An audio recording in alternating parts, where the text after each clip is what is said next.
I speak a lot on this channel about money and business and, just generally about freelancing. And I think it's important because I think that sometimes that conversation isn't being had, and that can be a little bit of a barrier to entry when it comes to into taking your photography business full time or even just starting up your photography business. I think especially in the world of creative freelancing, there's no how-to guide for us to follow. A lot of it's trial and error, and a lot of the conversations about business and money tend to be kept pretty quiet. In previous videos, I've spoken about everything from how to manage your money to how to set up your business to whether you should be a sole trader or a limited company. I've talked about invoicing, I've talked about taxes, but something I've not really broken down is how I make my money.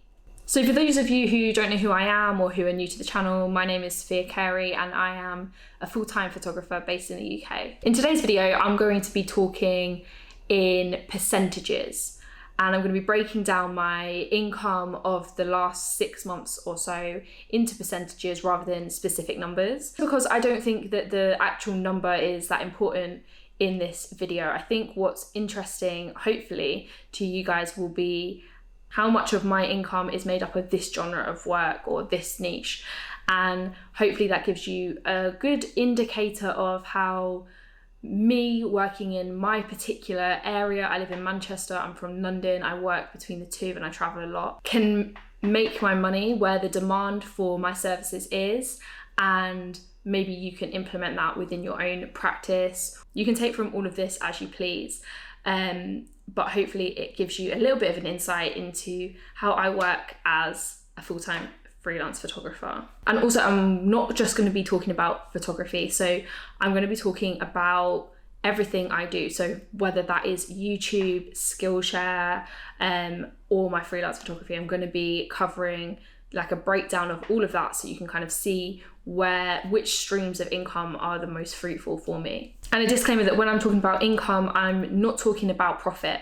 I'm not deducting expenses from this, because for example with YouTube, I rarely actually make any profit with YouTube, even though I'm making money, because it costs me to make these videos, especially when I'm making videos about film photography. So my income is definitely different to my profit. But first up, we're going to be talking about the stream of income that makes me the least amount of money, and that is affiliate links. So again, like I said, this is over the last 6 months period, and it can vary from time to time, but I thought that 6 months was a pretty good chunk of time to give you an idea of how I make my money, especially given that we're in this post pandemic climate now, and I didn't want to kind of skew the results by including maybe the year before that, because we all know that 2020 was not a normal year. So affiliate income makes up less than 1% of my income, and affiliate income can be anything from Amazon affiliates to Adobe affiliates. So for example, you guys could go into my description on my YouTube video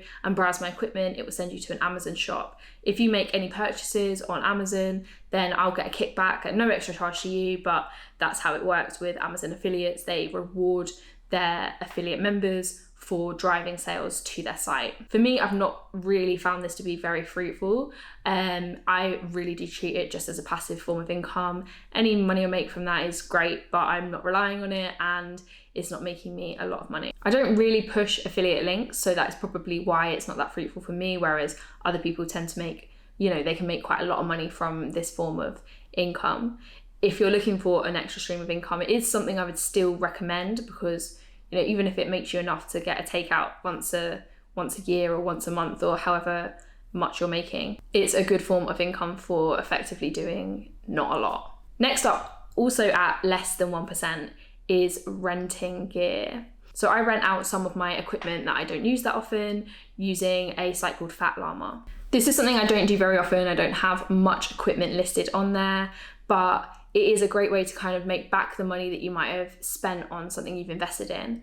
So for example, a lens I bought for a shoot a few years ago was a fisheye lens, and I didn't really need it other than for that shoot, but I thought I'd buy it, use it for the shoot, and then make my money back by renting it out over time. I don't rent out all of my equipment. There's some of like my main kit like my Sony A7 III, my Mamiya RZ67, that I don't rent out. But the things that I don't use on a daily basis, then I have that available to be rented. The next stream of income at 2% is all of the passive digital products, and I'm including stock imagery in this as well. So stock imagery is something I've kind of dabbled in. It's not something I've taken too seriously, so it's not made me a massive amount of money.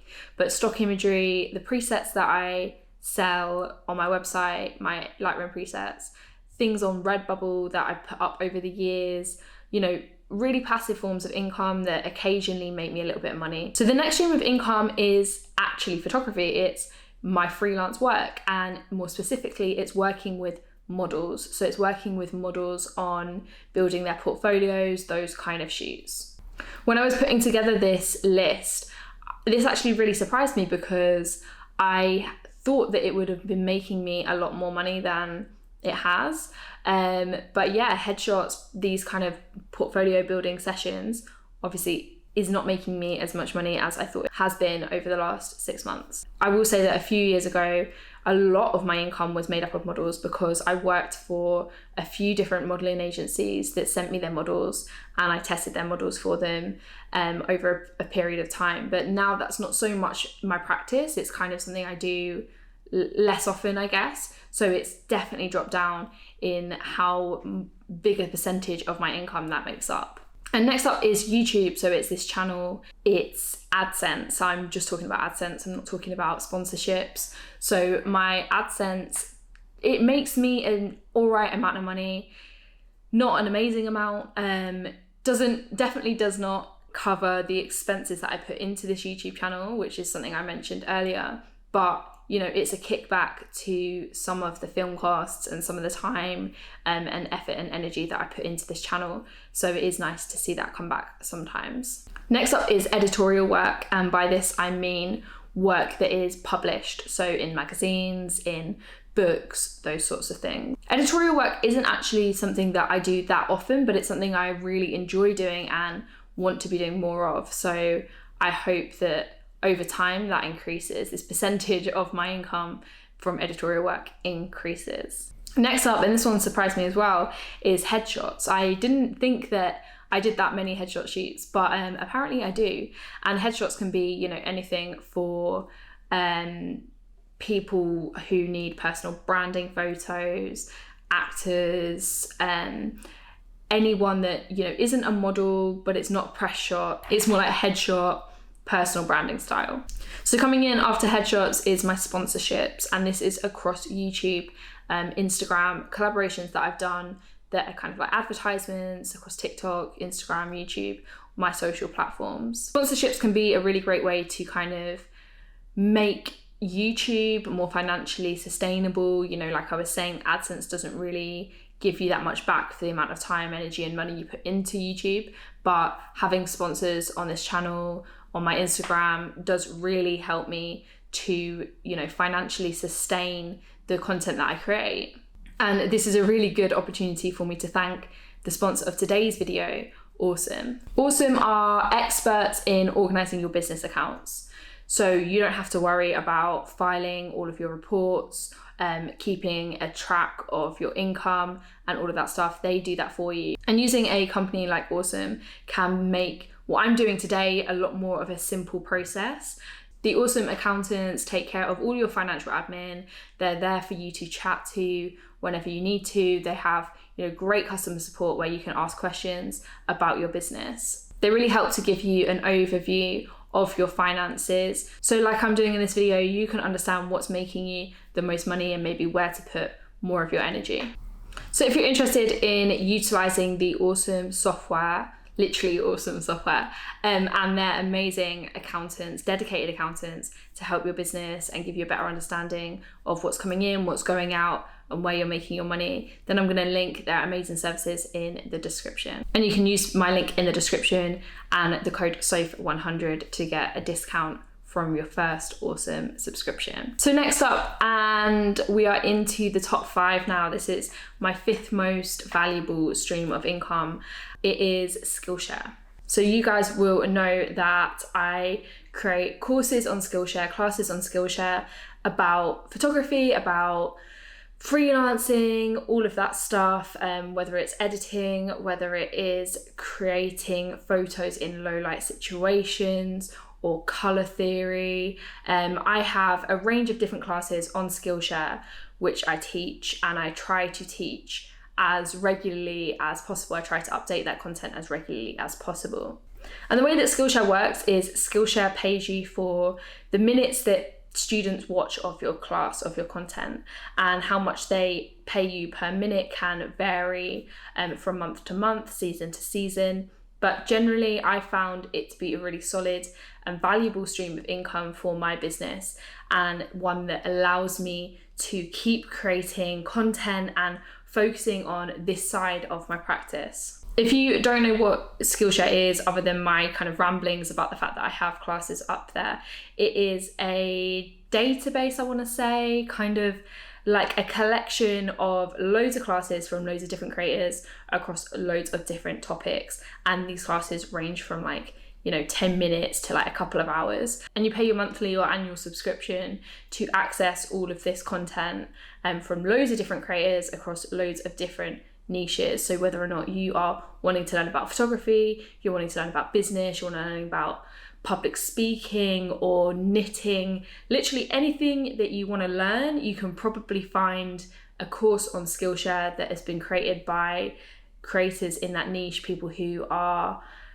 professionals in that niche, people who have been working in those genres and those niches for a really long time and who have taken to Skillshare to share their knowledge. It's a really great resource and community, and I'm going to link that in the description alongside all of my classes. You can also use my link to get a free trial for Skillshare, see how you like it.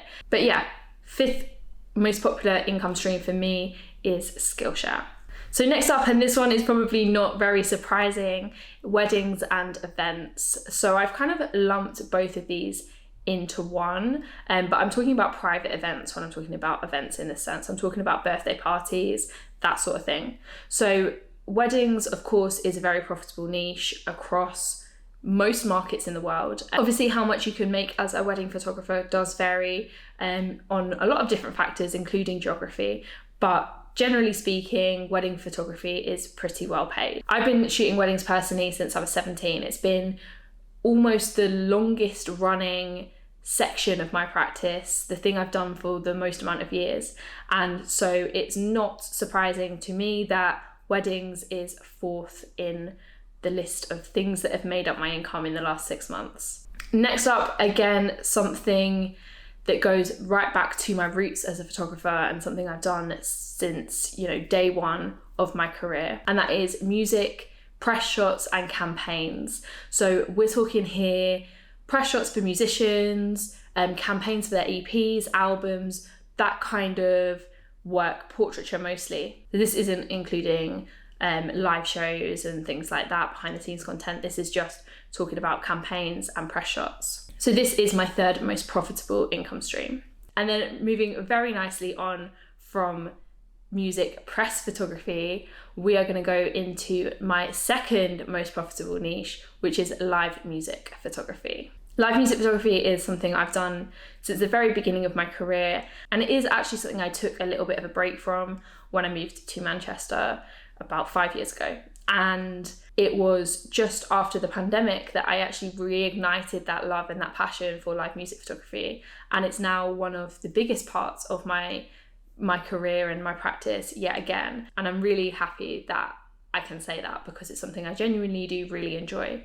So that is my 2nd most profitable niche, the 2nd biggest section of my practice. So moving into number 1, the top spot, what makes me the most money, or at least has done over the last 6 months. And this one you won't be surprised to hear is corporate or commercial work. So this can be big brands, advertising work for educational institutions. These kind of jobs tend to have higher budgets and they tend to be multiple day pieces of work. So it's not surprising to me that this is more profitable for me than any other aspect of my business. I'm luckily in a place in my career now where I get to work with some really amazing brands, corporate and commercial clients who I love working with. And it's great to see that a section of my work that I enjoy so much is also so financially fruitful for me. But I hope you guys enjoyed this video, a little bit of a breakdown of how I make my money as a full-time freelance photographer.